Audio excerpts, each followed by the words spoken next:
की श्रेणी 1 में जिस समय लिया होता है तो उसी शैक्षणिक सत्र में ही उसको अप्लाई करना रहता है, ना कि अगले शैक्षणिक सत्र में से अप्लाई करना है।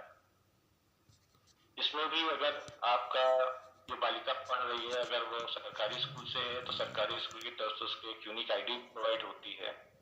उस यूनिक आईडी के थ्रू इसमें ऑटोमेटिक वेरीफाई हो जाता है गवर्नमेंट सरकारी स्कूल के द्वारा।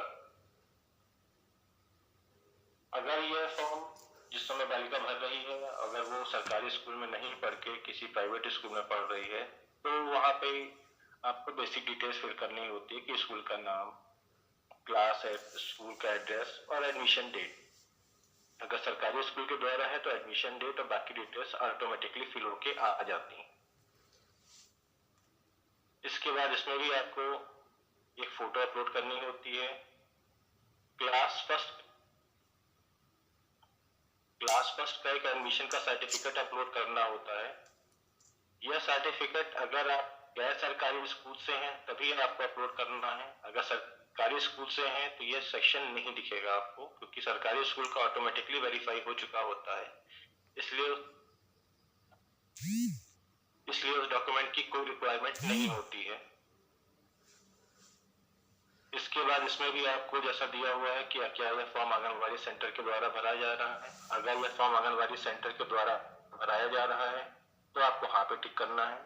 उसके बाद आपके पास नीचे इसमें सेक्शन आ जाएगा कि आंगनबाड़ी का प्रोजेक्ट कौन सा है। आपको आंगनबाड़ी का प्रोजेक्ट चूज करना है। तो इसी तरीके से यानी छठों किस्त के लिए हमें भरना है। तो देखिए छठवीं किस्त किस तरीके से भरी जाएगी, ध्यान से सुने। और नीचे हम ये मानते हैं कि बालिका का कक्षा 10 में या 12वीं प्रवेश हो चुका है, पास कर चुकी है। उसके बाद स्नातक में या किसी डिप्लोमा कोर्स में 2 साल के में उसने एडमिशन लिया है तो वहाँ की हम बेसिक डिटेल्स ले लेते हैं। उसमें हम स्कूल का नाम भी, कौन से स्कूल से पास किया है, कब पास किया है, इस समय कौन से इंस्टीट्यूट में पढ़ रहे हैं, कब एडमिशन लिया है, इंस्टीट्यूट किस टाइप का है, गवर्नमेंट है कि नॉन गवर्नमेंट है, कोर्स की ड्यूरेशन क्या है, ये हम बेसिक डिटेल्स लेते हैं।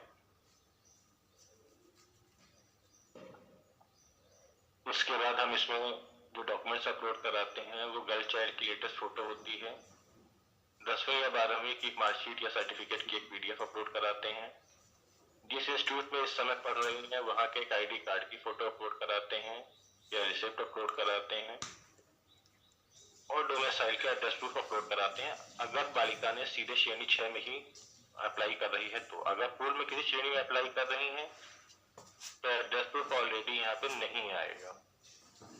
जैसा कि पूर्व की एप्लीकेशन फॉर्म में दिखाया गया था कि अगर आपने आंगनबाड़ी सेंटर के द्वारा फॉर्म भराया जा रहा है तो आपको आंगनबाड़ी सेंटर पे हाँ पे टिक करना है। हाँ पे टिक करने के बाद क्योंकि उस डिस्ट्रिक्ट के अकॉर्डिंग आपके सारे प्रोजेक्ट कोड आ जा रहे हैं, आपको अपना प्रोजेक्ट चूज करना है। उस प्रोजेक्ट के अकॉर्डिंग उसके जितने भी सेंटर्स की लिस्ट है आपके पास आ जाएगी। आपको आंगनबाड़ी सेंटर में जाके अपना सेंटर का कोड चूज करना है। नीचे डिक्लेरेशन दिया हुआ है, घोषणा पत्र, उसको आप टिक करके फॉर्म सबमिट कर सकते हैं।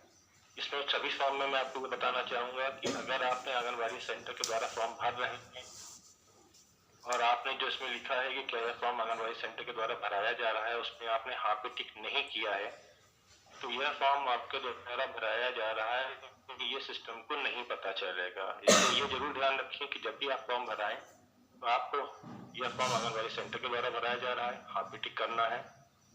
उसके बाद अपना आंगनबाड़ी प्रोजेक्ट कोड चूज करना है और आंगनबाड़ी सेंटर का नाम चूज करना है। तत्पश्चात ही आप फॉर्म भरवाएं।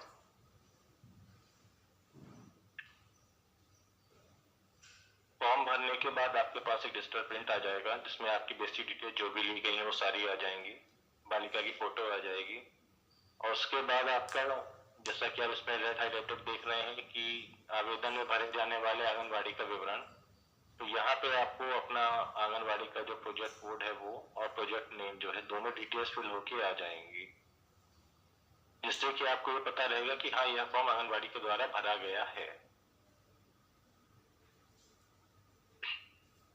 जैसा कि सेक्शन में आपको दिखाया जा रहा है कि सभी 6 श्रेणियों में जिस तरीके से हम आंगनबाड़ी की डिटेल्स लेते हैं कि क्या यह फॉर्म आंगनबाड़ी के द्वारा भराया जा रहा है, आप गोल सर्किल में देख सकते हैं कि हाँ पे टिक किया हुआ है। उसके बाद आंगनबाड़ी का प्रोजेक्ट कोड आ जाता है, आप प्रोजेक्ट कोड चूज करते हैं। उसके उसका आंगनबाड़ी सेंटर का नाम चूज करते हैं, उसके बाद ही आपको फॉर्म भराना है। कुछ आवश्यक दस्तावेज पंजीकरण के समय में जो जरूरत होती है वो होती है कि निवास का प्रमाण पत्र, जो कि एक ही बार लिया जाता है। यदि माता या पिता में से कोई भी जीवित ना हो तो उनका मृत्यु का प्रमाण पत्र। माता पिता अभिभावक इन सभी का आधार कार्ड, और अगर बालिका 2 साल से ऊपर में है और श्रेणी 3 से लेकर श्रेणी 6 के बीच में अप्लाई कर रही है का आधार कार्ड की रिक्वायरमेंट होती है। आधार कार्ड की आपको खाली आधार कार्ड का नंबर चाहिए होता है, जिससे कि वेरिफिकेशन हो जाएगा। आपको आधार कार्ड कहीं अपलोड नहीं करना है। ई सत्यापन के लिए आपका जन्म प्रमाण पत्र संख्या होती है, जो कि आपका केवल श्रेणी 1 के लिए रिक्वायर्ड होता है, जो कि आपको जन्म प्रमाण पत्र मिलता है, उस पर लिखा होता है, आपका नंबर होता है, वही नंबर आपका यूज होता है। इसके अलावा बैंक खाता संख्या और बैंक पासबुक की एक स्कैन कॉपी लगती है, जो कि माता पिता अभिभावक या स्वयं बालिका की भी हो सकती है।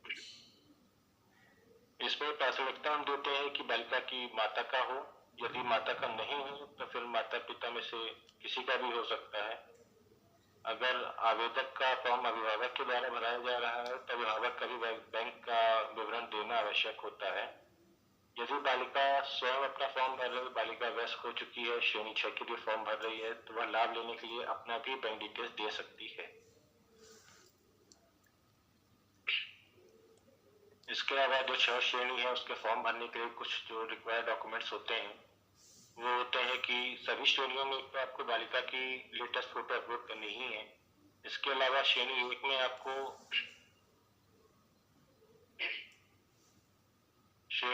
आपको बालिका की फोटो के साथ जन्म प्रमाण पत्र की एक संख्या होती है, वो वेरिफिकेशन के लिए होता है। उसका कोई आपको डॉक्यूमेंट अपलोड नहीं करना होता है, खाली उसको रखना होता है कि उससे देख के आप जन्म प्रमाण पत्र संख्या डाल के और स्टेज 1 का वेरिफिकेशन करा सकें। श्रेणी 2 के लिए बालिका की फोटो और वैक्सीन का प्रमाण पत्र जरूरी होता है।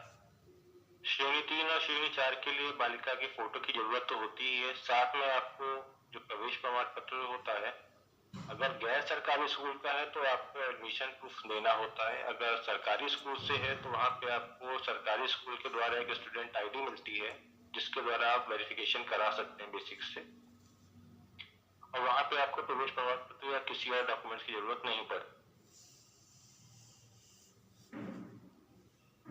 श्रेणी 5 के लिए बालिका की फोटो और कक्षा 9 में प्रवेश का कोई प्रमाण पत्र आपको देना रहता है। इसी तरीके से श्रेणी 6 के लिए है कि बालिका की फोटो, एक प्रवेश प्रमाण पत्र की उसने किसी ग्रेजुएशन या सरकार ITI में प्रवेश लिया है उसका, कक्षा 10वीं या 12वीं का सर्टिफिकेट अपलोड करना होता है, संस्थान का एक ID कार्ड अपलोड करना होता है, बालिका की एक नवीनतम फोटो अपलोड करनी होती है।